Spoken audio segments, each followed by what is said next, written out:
ಬೆಂಗಳೂರಿನ ಬನ್ನೇರುಘಟ್ಟ ರಾಷ್ಟ್ರೀಯ ಉದ್ಯಾನವನಕ್ಕೆ ದಕ್ಷಿಣ ಆಫ್ರಿಕಾದಿಂದ ಆಗಮಿಸಿದ 4 ಚೀತಾಗಳನ್ನ ಅರಣ್ಯ ಸಚಿವರು ಆತ್ಮೀಯವಾಗಿ ಸ್ವಾಗತಿಸಿದ್ದಾರೆ.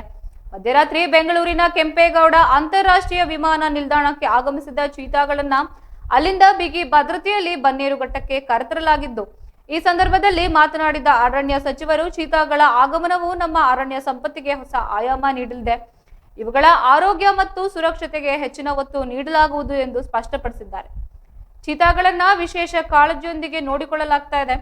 ಹವಾಮಾನ ಮತ್ತು ಪರಿಸರ ಬದಲಾವಣೆಯಿಂದ ಯಾವುದೇ ತೊಂದರೆಯಾಗದಂತೆ ನೋಡಿಕೊಳ್ಳಲು ಅಧಿಕಾರಿಗಳು ವಿಶೇಷ ಮುತುವರ್ಜಿ ವಹಿಸಿದ್ದಾರೆ.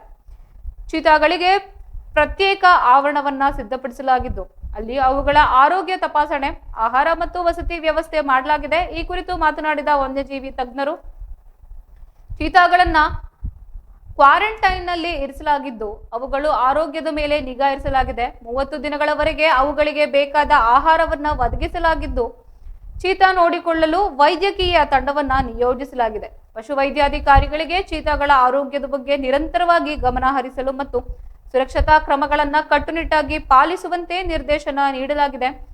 ಯಾವುದೇ ರೀತಿಯ ಸೋಂಕು ಅಥವಾ ಅನಾರೋಗ್ಯ ಕಾಣಿಸಿದ್ದಲ್ಲಿ ತಕ್ಷಣವೇ ಚಿಕಿತ್ಸೆ ನೀಡಲು ಸಿದ್ಧತೆ ಮಾಡಿಕೊಳ್ಳಲಾಗಿದೆ. ಈ ಯೋಜನೆಯ ಮುಖ್ಯ ಉದ್ದೇಶ ಚೀತಾಗಳನ್ನ ಭಾರತೀಯ ಪರಿಸರಕ್ಕೆ ಹೊಂದಿಕೊಳ್ಳುವಂತೆ ಮಾಡುವುದು ಮತ್ತು ಅವುಗಳ ಸಂತತಿಯನ್ನ ವೃದ್ಧಿಸುವುದಾಗಿದೆ. ಚೀತಾ ಯೋಜನೆ ಭಾರತದಲ್ಲಿ ವನ್ಯಜೀವಿ ಸಂರಕ್ಷಣೆಗೆ ಒಂದು ಮಹತ್ವದ ಹೆಜ್ಜೆಯಾಗಿದ್ದು, ಈ ಯೋಜನೆಯು ಪರಿಸರ ಪ್ರವಾಸೋದ್ಯಮಕ್ಕೆ ಉತ್ತೇಜನ ನೀಡಲಿದೆ. ಸ್ಥಳೀಯ ಜನರಿಗೆ ಉದ್ಯೋಗಾವಕಾಶಗಳನ್ನ ಸೃಷ್ಟಿಸಿದ್ದು, ಚೀತಾಗಳು ಪರಿಸರ ವ್ಯವಸ್ಥೆಯಲ್ಲಿ ಪ್ರಮುಖ ಪಾತ್ರ ವಹಿಸುತ್ತೆ.